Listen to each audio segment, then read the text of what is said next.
Hi, I'm Erik Voss, and Game of Thrones' final season delivered a pretty shocking turn with Daenerys Targaryen's fiery welcome gift for King's Landing. Spoiler warning if you aren't caught up yet, but yeah, the Khaleesi many of you named your daughters after burned the out of thousands of innocent people. The city had already surrendered. Daenerys could have just had Cersei escorted directly into Drogon's mouth, or aimed Drogon directly at the Red Keep and then, maybe killed a few dozen flea-bottom yokels, but properly scare loyalty into everyone else. But nah, Dany and Drogon just went street by street, mopping up every sad, pathetic kid with a sad, pathetic toy in sight. Many of her own forces were even caught in the destruction. It was illogical and cruel, and many have said mad. Yes, it would appear that Daenerys Targaryen has become the Mad Queen, daughter of the Mad King, every bit as paranoid and sadistic as he was, but frighteningly actually capable of following through on her apocalyptic threats. Yeah, this is difficult to process, considering several seasons have depicted Daenerys as a more complex figure, capable of rage and violence, but also merciful, actively trying to avoid her father's madness, and aiming to build a better world. So why Dany so mad? Here is the bitter truth. This turn for Dany is not only justified by the past trajectory of the HBO series, it's also where George R. R. Martin's books are probably headed. That said, it's also justified for us to feel like Dany's madness was out of character. I'm gonna explain why. And real quick, New Rockstars is actually hosting a live watch party of the finale episode and an after show this Sunday in New York, so we can debate this stuff in person. Tickets are going fast, so check out the link in the description below. Okay, first, let's review the evidence that Daenerys would go mad like this, because there's actually been a lot of it. Episode 5's previously on segment included this audio montage of voices from the past, ringing in Daenerys' ears as she watched Missandei's execution. Every time a Targaryen is born, the gods flip a coin. The Mad King gave his enemies the justice he thought they deserved. Children are not their fathers. Be a dragon. You have a gentle heart. Targaryen, alone in the world. It's a terrible thing. You don't want to wake the dragon, do you? These past lines feud like angels and devils on Dany's shoulders, a tug of war representing her moral dilemma. It begins with Cersei's line in season 2, quoting that coin flip expression about the unpredictable temperament of the Targaryen rulers. Varys actually repeated it in the episode. But then it goes to Barristan Selmy in season 5 in Meereen, warning Daenerys about her father's cruelty, leading Daenerys to defend herself, saying, "I am not my father." Tyrion echoed that sentiment in the next line. Children are not their fathers. He spoke that to Jon last season at Dragonstone, but shortly before that scene, Olenna Tyrell told Daenerys, Be a dragon. and it was that advice that Daenerys took when burning the Lannister army, and Randall and Dickon Tarly. But that temper is contrasted with the next voice, Jorah Mormont, telling Daenerys way back in season 2, But you have a gentle heart. the last two lines of this montage are the most ominous. First from Maester Aemon. Targaryen, alone in the world. It's a terrible thing. He was referring to multiple lonely Targaryens out there, Dany, of course himself, but also Jon Snow. The fact that these two Targaryens grew up alone in the world away from each other now puts them on opposite sides. And the way Maester Aemon said terrible made us fear for Dany's state of mind. Emilia Clarke actually stressed Dany being alone in her big decision moment was a big part of why she did what she did. And note that the final line of this whole mental debate came from Dany's brother Viserys. You don't want to wake the dragon, do you? Viserys was always the most temperamental Targaryen that Dany knew, and her reaction to his death was the first glimpse of the darkness inside Dany. He is no dragon.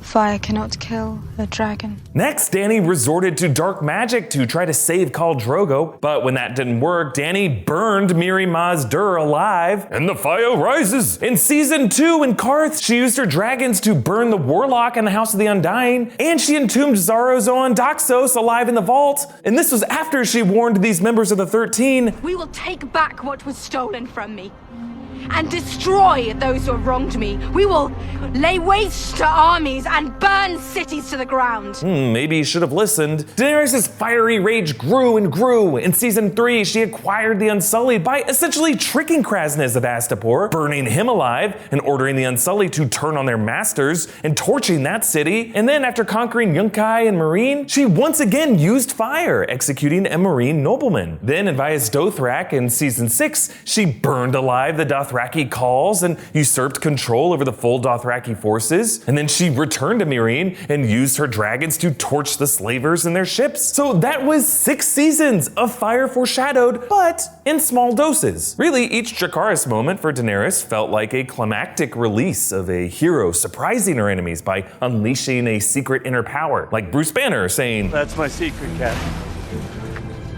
I'm always angry." But to be honest, over time it became clear that Dracarys was kind of Daenerys' go-to move. Like, we get it, you're always angry. It's not really a secret anymore. Meanwhile, her efforts to show mercy, justice, and diplomacy didn't really work out too well. Daenerys thought a gentler approach would work better in Westeros than it did in Essos, but she only found herself increasingly isolated and less respected, leading to her to snap and lash out like this. Now, a lot of critics are blaming the show's writers for betraying Daenerys' arc as it was in George R. R. Martin's precious books. But Martin himself has indicated this is essentially where the book version of Daenerys is headed to. So why, when we watch this, does Daenerys madness still feel weird? Well, before I continue, thanks to Rise of the Kings for sponsoring this episode. Rise of the Kings is a war strategy mobile game set in the Middle Ages, but with fantasy elements. Thanks to Game of Thrones, I assume real medieval history was actually filled with dragons. Hey, you weren't there. You can't prove me wrong. We may question Daenerys for using a dragon to torch a city, but it's pretty sweet to see a dragon Dracarys the Lich in Rise of the Kings. I don't see any victims, so I don't feel bad. Rise of the Kings features a bunch of hero options with varying stats, styles, and features, and beautifully done artwork. Now, building up the heroes involves a formation of troops and the promotion of attributes, but on looks alone, I gotta hand it to Asherai. Someone should tell the people of King's Landing that actively being on fire is no excuse not to look fierce. You can also experience what it's like when your castle is being attacked. So if you had some notes for the poor victims of King's Landing, you can control your own intricate defense strategy in Rise of the Kings. Rise of the Kings has global servers. You can compete with players from all over the world. You can also set up your own alliance, chat with friends from around the globe, and get to waging war together. So what are you waiting for? Download Rise of the Kings now using our download link in the description below. You can also get a free gift pack with our unique code also in the description. Okay, back to Daenerys' madness. I really think that the unease many of us are feeling comes down to this. For years, we have seen Daenerys as a hero that we root for, that we want to see succeed. When it turns out, her character arc is actually one of a tragic hero. So if you look at any famous tragic hero, Shakespeare's Macbeth, Walter White from Breaking Bad, Michael Corleone, a flawed character rises in power, doing some questionable things along the way, but we still kind of root for them. And then about midway through their journey, they finally achieve their crown. And it feels great, but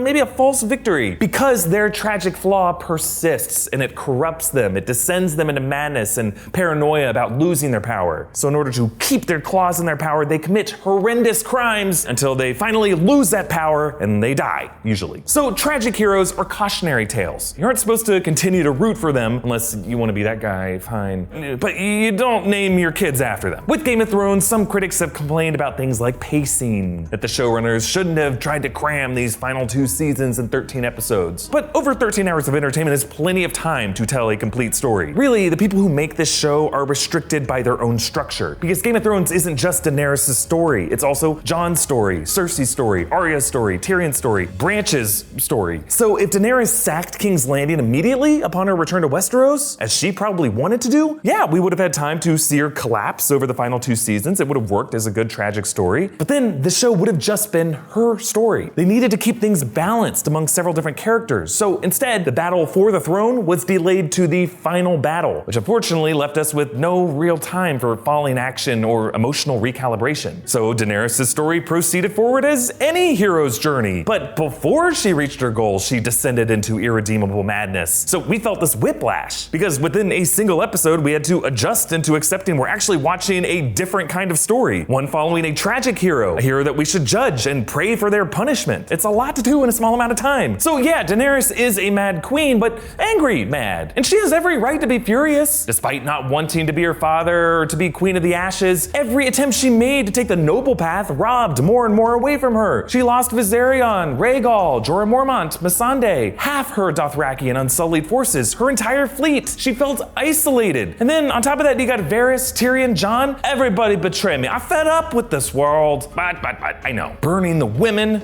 and the children. There's no reason to do that. But if you look at this through Daenerys' eyes, her desperate, isolated eyes, she sees her situation as no hope for her to inspire love from the people of Westeros. She has only been affected effective when she inspires fear. She said that her plan was to erase the old order root and stem and start fresh with the next generation.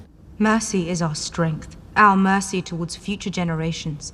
He will never again be held hostage by a tyrant. Yeah, it's a truly nihilistic outlook, and really a hypocritical one, because that's a tyrant calling a tyrant. But this is a really interesting debate to get into if we weren't so confused over what kind of story we were watching. Really, every story should do what this is trying to do, create a moral debate among us over whether a character's actions are justified. But that said, basic clarity over the character's motivations should not require a previously on pre-episode callback montage and post-episode interviews with the cast and crew. So I get the frustration, but I am optimistic. Eventually, well, hopefully, George R. R. Martin will release his final 2 books of the series, The Winds of Winter and A Dream of Spring, which will have thousands of pages with which to empathize with Dany's inner thoughts and her tragic descent. And maybe after the finale of the show on HBO and some time to process it all, Dany's tragic fall in these final seasons will look a lot clearer from a distance. Look, ending a great series is not easy, and I think we should still be floored that an epic story of this scale and magnitude exists for our enjoyment and for us to pull it apart. So yeah, I got questions, but ultimately, I'm super grateful. And I'm gonna continue to devote my energy to appreciating this experience. But I wanna know what you guys think about this. Comment down below with your thoughts. Follow me on Instagram and Twitter at Erik Voss. Subscribe to New Rockstars. And again, if you live in the New York area, you can join us for our live finale watch party and after show this Sunday. Details in the description. And yeah, to those who named your loved ones after fictional characters whose stories are still being told, you might now regret it for a whole other reason than it being super basic.